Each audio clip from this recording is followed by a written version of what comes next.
warahmatullahi wabarakatuh. Halo semuanya, kembali lagi di channel YouTube saya, Putri Amrina Rosada. Teman-teman semuanya, di video kali ini kita akan membahas tentang role model pengusaha sukses di Indonesia. Sebelum itu, saya izin untuk memperkenalkan diri saya terlebih dahulu. Saya Putri Amrina Rosada dengan NIM 203142005 dari program studi PG PAUD kelas 4A, Fakultas Keguruan dan Ilmu Pendidikan Universitas PGRI Palembang. Tugas ini saya buat untuk mengampuh mata kuliah entrepreneurship yang diampuh oleh dosen Sir Aswadijaya, Sarjana Pendidikan, Magister Manajemen, Magister Pendidikan. Langsung saja kita masuk ke videonya. Baiklah teman-teman, seperti yang saya bahas di awal video tadi, bahwa di video kali ini kita akan membahas tentang role model pengusaha sukses di Indonesia. Seperti yang kita tahu, Indonesia adalah rumah bagi banyak pengusaha sukses yang telah membuktikan bahwa mimpi besar dapat diwujudkan dengan kerja keras, kemudian inovasi dan juga ketekunan itu sendiri. Dari membangun bisnis dari nol hingga menciptakan dampak sosial yang sangat luas. Para pengusaha tidak hanya menjadi motor penggerak ekonomi, tetapi juga menjadi inspirasi bagi generasi muda. Para pengusaha ini ialah bukti nyata bahwa keberanian untuk mengambil resiko, berpikir kreatif, dan juga beradaptasi dengan perubahan yang ada adalah kunci untuk mencapai dari suatu kesuksesan. Dalam perjalanan para pengusaha menghadapi pastinya banyak tantangan, mulai dari keterbatasan sumber daya hingga persaingan yang cukup ketat. Namun, dengan visi yang kuat dan semangat pantang menyerah, mereka, para pengusaha, berhasil menciptakan bisnis yang tidak hanya menguntungkan, tetapi juga memberikan sebuah manfaat atau bahkan banyak manfaat bagi masyarakat luas. Kisah-kisah mereka mengajarkan kita bahwa kesuksesan bukanlah hasil dari keberuntungan semata, melainkan kombinasi dari dedikasi, inovasi, dan keberanian untuk bermimpi besar dan mengambil resiko untuk mencapai keberhasilan. Baiklah teman-teman, di sini ada salah satu role model yang saya kagumi dari pembisnis di Indonesia, yakni Sabda Putra Subekti. Beliau merupakan founder Zenius Education atau aplikasi yang saya pernah gunakan juga untuk belajar melalui online teman-teman. Nah, di sini Sabda Putra Subekti sebagai founder Zenius Education atau kita lebih mengenalnya atau banyak dikenal oleh orang Sabda PS adalah seorang visioner di bidang pendidikan dan teknologi. Beliau lahir pada 1 Februari 1979 di Jakarta. Ia memiliki latar belakang pendidikan yang kuat, termasuk teknik informatika di Institut Teknologi Bandung atau ITB. Selain itu, ia memperdalam ilmunya melalui studi online di bidang matematika dan filsafat di Universitas London serta antropologi di Universitas Oxford. Pada tahun 2004, Sabda mendirikan Zenius Education, sebuah platform edutech yang bertujuan untuk merevolusi pendidikan di Indonesia dengan pendekatan berbasis teknologi.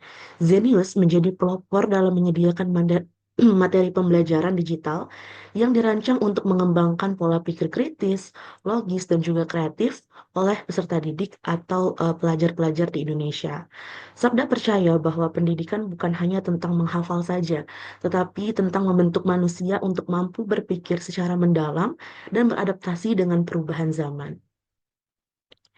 Nah, teman-teman, di sini saya akan menganalisis pengusaha Sabda Putra Subekti ini dengan what, kemudian who, where, when, dan juga why, serta how. 5W, 1H. Satu-satu akan kita bahas mulai dari what atau apa. Di sini ada dua pertanyaannya, apa usaha yang dijalankan oleh pengusaha ini? Seperti yang telah kita bahas, Sabda Putra Subekti adalah pendiri dan CEO Zenius Education, yakni sebuah platform edutech atau education teknologi yang berfokus pada pembelajaran berbasis teknologi. Ia memulai Zenius dengan tujuan untuk meningkatkan kualitas pendidikan di Indonesia melalui pendekatan yang inovatif, seperti materi pembelajaran digital dan juga aplikasi belajar. Zenius menjadi salah satu pelopor bimbingan belajar online di Indonesia. Kemudian yang kedua ialah apa visi dari usaha yang dijalankan oleh pengusaha ini. Sabda Putra Subekti memiliki visi besar untuk menciptakan Indonesia yang lebih cerdas, cerah melalui pendidikan berbasis teknologi. Ia percaya bahwa pendidikan yang berkualitas dan dapat diakses oleh semua orang tanpa memandang latar belakang, baik itu sosial maupun geografis. Visi ini diwujudkan melalui Zenius yang diciptakannya, yakni menjadi pelopor dalam menyediakan materi pembelajaran digital di Indonesia. Kemudian yang kedua, di sini ada who atau siapa yang menjadi target utama dari inovasinya. Target utama Sabda ialah siswa di Indonesia dari berbagai jenjang pendidikan, baik itu mulai dari SD hingga SMA. Selain itu, ia juga menyasar guru dan juga orang tua yang ingin mendukung proses belajar anak-anak mereka. Dengan pendekatan yang inklusif, Zenius dirancang untuk menjangkau semua kalangan, termasuk mereka yang tinggal di daerah terpencil, dikarenakan pada saat itu Zenius yang menjadi awal platform belajar digital. Yang ketiga yakni where, atau di mana saja daerah yang dioperasikan dan dapat dijangkau oleh usaha atau inovasi dari pengusaha ini. Zenius beroperasi di Indonesia dengan fokus utama pada pasar pendidikan nasional. Platform ini telah menjangkau berbagai wilayah di Indonesia, memberikan akses pendidikan berkualitas kepada siswa dari berbagai latar belakang, terutama di daerah-daerah yang sebelumnya mungkin sulit dijangkau oleh pendidikan berkualitas. Dengan platform digital, Zenius memberikan akses pendidikan kepada siswa di wilayah terpencil yang sebelumnya tidak memiliki akses ke bimbingan belajar konvensional. Disinilah inovasi eh, berpengaruh besar terhadap beberapa peserta didik yang ada di daerah-daerah terpencil untuk mendapatkan akses bimbingan belajar yang sama dengan orang yang berada di kota. Dan selanjutnya ialah when. Ada dua pertanyaannya, yakni kapan. Pertama, kapan usaha ini mulai berkembang atau mengalami perkembangannya? Di sini Sabda mendirikan Zenius Education pada tahun 2004. Kemudian pada tahun 2007, Zenius resmi berbadan hukum sebagai perusahaan perseroan terbatas. Selanjutnya pada tahun 2010, Zenius meluncurkan situs pembelajaran pertama di Indonesia, yakni dikenal dengan zenius.net. Dan pada tahun 2019, semua materi pembelajaran sudah tersedia melalui aplikasi Zenius yang berlogo ungu seperti yang kita tahu teman-teman. Kemudian, kapan usaha ini mengalami tantangan dalam perjalanan karirnya? Tentunya dengan panjangnya atau long list-nya usaha yang telah dibangun sejak 2004, kemudian diresmikan pada 2007, selanjutnya pada 2010 Zenius meluncurkan situs pembelajaran pertama, dan saat 2019 masuklah ke aplikasi di mana di sini Zenius pastinya menghadapi tantangan-tantangan yang beragam. Tantangan besar terjadi salah satunya pada tahun 2022 ketika Zenius harus melakukan pemutusan hubungan kerja atau PHK terhadap lebih dari 200 karyawan karena kondisi ekonomi makro yang buruk. Seperti yang kita tahu sama-sama pada tahun 2021 hingga 2022, bahkan ada yang sampai 2023 bahwa banyak mengalami eh, tantangan-tantangan dari perusahaan-perusahaan besar akibat dampak dari pandemi COVID-19, teman-teman. Kemudian juga tantangan lainnya terjadi pada tahun 2024, baru-baru kemarin, ketika Zenius menghadapi kendala operasional yang sangat signifikan dan sempat menghentikan operasionalnya sementara. Tetapi dengan visi yang telah dibuatnya dan dirancangnya, Sabda tetap berkomitmen pada visi yang telah ada.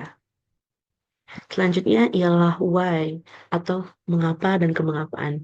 Mengapa pengusaha ini memilih fokus pada usaha di bidang pendidikan?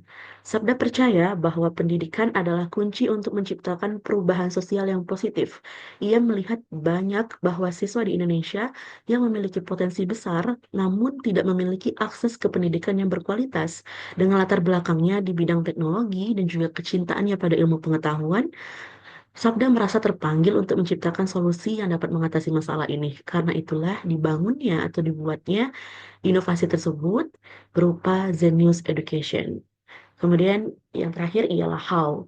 How memiliki dua pertanyaan. Yang pertama, bagaimana pengusaha ini merancang dan mengembangkan usahanya? Sabda mengembangkan Zenius dengan pendekatan berbasis teknologi. Awalnya ada beberapa macam-macam dari berbasis teknologi yang dibahas atau dibuat oleh Zenius. Seperti materi pembelajaran digital dalam bentuk CD, DVD, baru aplikasi. Ia juga merancang kurikulum belajar yang sangat inovatif dan terus beradaptasi dengan kebutuhan pasar. Meskipun pastinya akan menghadapi tantangan besar seperti kondisi ekonomi makro yang buruk dan operasional yang sulit, Sabda tetap memiliki komitmen pada rancangan rancangan dan juga visi besarnya dalam usaha tersebut.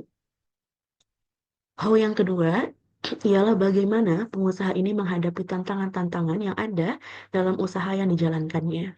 Sabda mengatasi tantangan dengan terus berinovasi dan juga pastinya beradaptasi dengan perkembangan zaman. Ia mengembangkan strategi baru seperti diversifikasi produk, kemudian kolaborasi dengan mitra yang strategis. Juga selain itu, fokus pada pengembangan tim yang solid dan mendengarkan umpan balik atau saran dari para pengguna, yakni dengan tujuan untuk meningkatkan layanan Zenius Education. Baiklah teman-teman, dari menganalisis 5W dan 1H tadi, maka dapat saya simpulkan, Sabda Putra Subekti adalah salah satu pionir awal dalam dunia edutech Indonesia, yakni dengan mendirikan Zenius Education pada tahun 2004, dengan visi meningkatkan akses pendidikan berkualitas melalui teknologi. Sebagai seorang visioner, ia memanfaatkan materi digital dan pendekatan inovatif yang berfokus pada pengembangan pola pikir kritis dan juga logis. Zenius telah berhasil menjangkau siswa di seluruh Indonesia, termasuk wilayah terpencil, membuka peluang belajar yang pastinya jauh lebih inklusif. Meskipun menghadapi tantangan yang cukup besar, Sabda tetap konsisten pada misinya dan menunjukkan bahwa pendidikan adalah kunci untuk menciptakan perubahan sosial yang positif. Zenius ini, meskipun bukan platform pertama di bidang pembelajaran digital, namun Sabda tetap layak dihormati sebagai salah satu pelopor awal yang membuka jalan bagi revolusi pendidikan berbasis teknologi di Indonesia. Yang artinya meskipun Sabda bukan merupakan pionir awal sekali membentuk bidang pembelajaran digital, namun ia adalah salah satu yang bergerak menjadi pionir untuk mengembangkan edutech teknologi, education teknologi, yakni berupa platform digital untuk pembelajaran. Kemampuannya menciptakan konsep inovatif pada masa-masa awal juga perkembangan edutech dan membangun fondasi yang kuat menjadikan kontribusinya sangat penting dalam membentuk wajah pendidikan digital kita yang kita nikmati pada saat ini. Seperti beberapa aplikasi yang telah ada sekarang, tentunya meskipun ada yang jauh lebih sukses ataupun lebih berkembang, namun kita juga tetap harus respect dan menghormati pionir-pionir awal yang telah membangun fondasi yang kuat menjadikan kontribusi yang sangat penting dalam membentuk wajah pendidikan digital yang kita nikmati saat ini. Kesuksesannya menjadi bukti bahwa dengan visi besar dan dedikasi yang kuat, sebuah perubahan positif dapat diwujudkan. Dan ini semoga bisa mendapat menginspirasi teman-teman semua. Seperti saya yang terinspirasi oleh perjuangan dari Sabda Putra Subekti ini. Baiklah teman-teman, itu tadi merupakan presentasi saya mengenai role model pengusaha sukses di Indonesia. Yang saya pilih ialah Sabda Putra Subekti. Semoga yang saya sampaikan bisa teman-teman ambil hikmah baik-baik poin-poin positifnya. Jika ada kesalahan, kekurangan pada penyampaian saya memohon maaf. Kepada Allah saya memohon ampun. Terima kasih teman-teman atas perhatian teman-teman semua. Sampai jumpa di video selanjutnya. Wassalamualaikum warahmatullahi wabarakatuh.